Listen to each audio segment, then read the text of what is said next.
Hi, Alexandra Butyuk here, Right at Home Realty. I'm a realtor and connecting people around Toronto GTA area. Today, I would like to talk about dealing with death.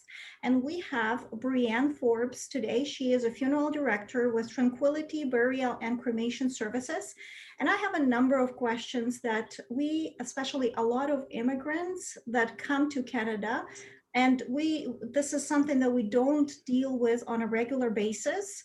What we do if one of our loved ones or family or friends passes away? What are the first steps someone has to do when something like that happens? Okay, so the first step, it all depends on where and when the person passes away.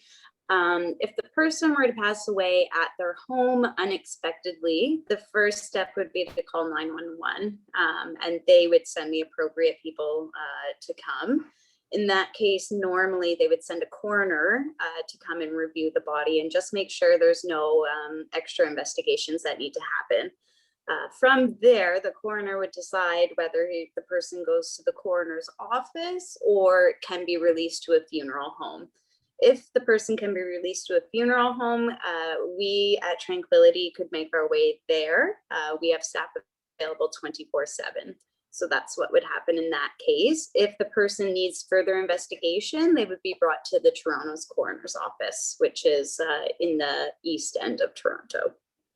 So basically, if someone calls you, if 911 call has been made, someone came to the house, did the investigation in the house, and said like it's okay to release the body to the funeral home, and Yes. no prior arrangements are made. Someone calls you. How soon can you have someone come and take care of the body? We try to be there within 2 hours after the body has been released. Okay. So, yeah, and you don't necessarily need pre-arrangements for us to come. We would just take care of all the arrangements the next day if it's overnight. Okay, and if Yeah. something happens outside of the house, so it's either the hospital or even workplace or just on the road, something happens. So what happens?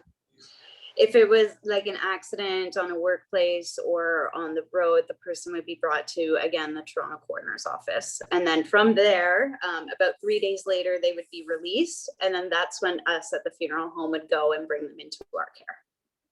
Okay, and let us say the person had no wishes as to what to do with the body and family decides.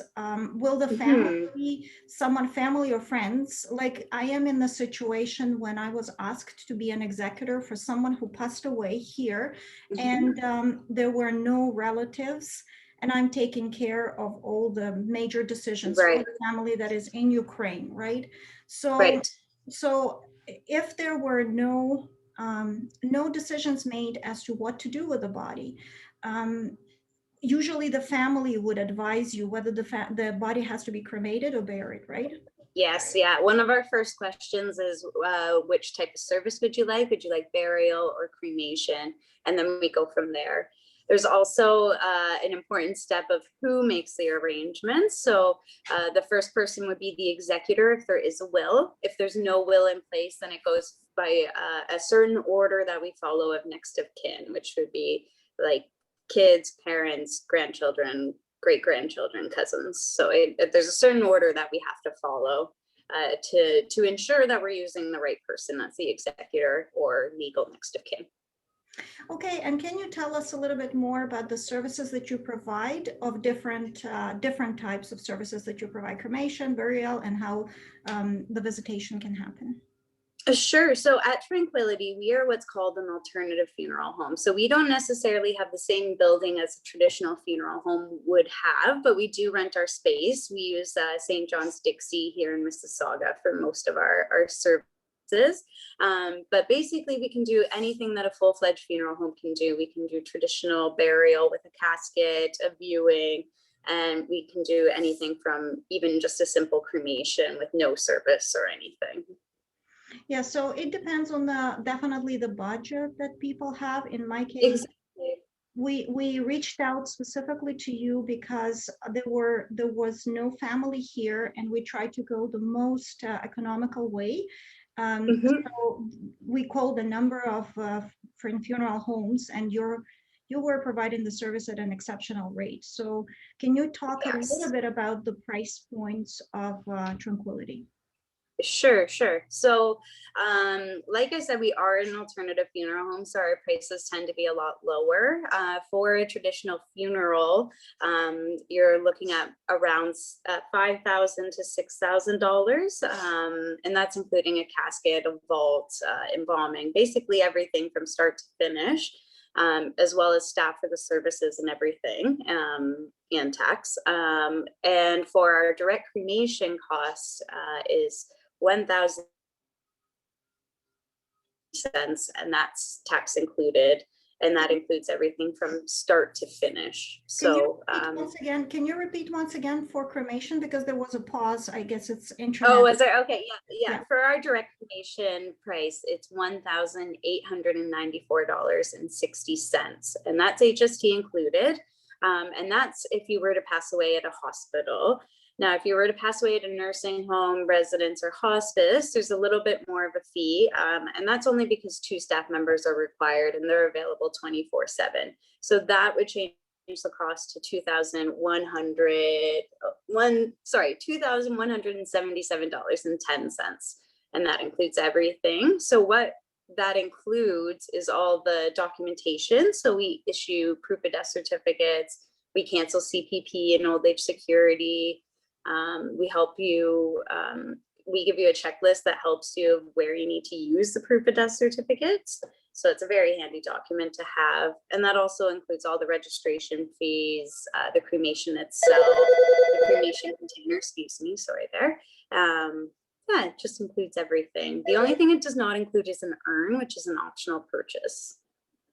And the basic, I know we've had a selection of urns that you can pick up a more expensive one if you want to Correct, yeah. skip the body. And what is the cheapest alternative? Because in my case, I had to transport, and it was the cheaper alternative we went with. Yeah.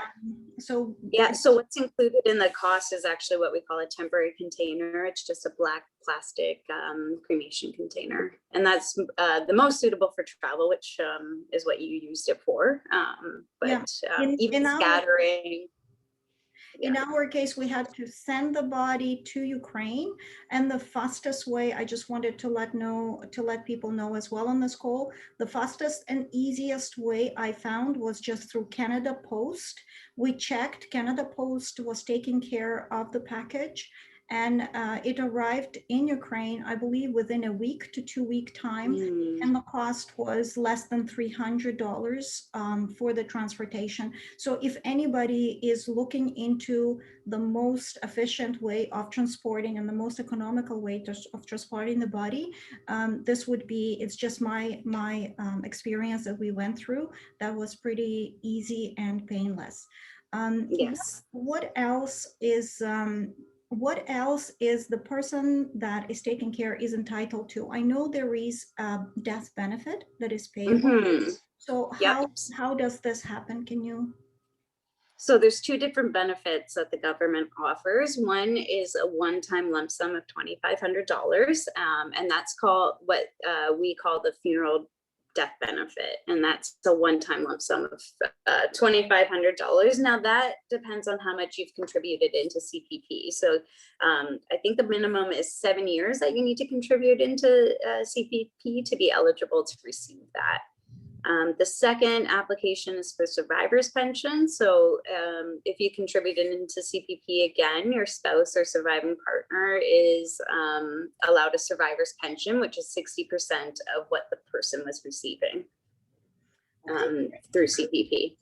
Okay, and basically when the body is either released for burial or the cremation box is given to the family, cremated box is given to the family, that's basically it. This is the relationship ends at this point with the Tranquility. Yes. Right? Yes, yeah, correct. Okay. Yeah, unless they're going to a cemetery for burial, we can help with that as well, but yeah. So can you give a little bit more information about that process? Yeah, so if you would like, instead of cremation, if you would like burial, the same process, we would just, if you wanted embalming to take place, that would happen, dressing, casketing, and then a viewing, followed by a burial at the cemetery of your choice. And we could help arrange the cemetery as well. So you basically work with the family, and if the family wishes and they have, for example, a church or a cemetery that they want to, or maybe they have some arrangements with, you can still Mhm. work with them in arranging everything and Yes, helping to yeah, for arrange sure. all the process. Okay, thank you so Yeah. much. And Oh, you're very welcome. what is the best way to reach you? We're available 24/7. You can reach us, our phone number 905-855-7565, or you can go online, tranquilitycremation.com, or you can email us at tranquilityfuneralservices@gmail.com as Okay. well. I will also provide your contact information in the description, and I will share this video Perfect. with my friends and groups. And thank you so much for Great. providing this Oh, information. thank you so much. I Yeah, know it thank will be you. helpful. Thank you. Have a great day. Perfect. Yeah, you too. Take care. Take care.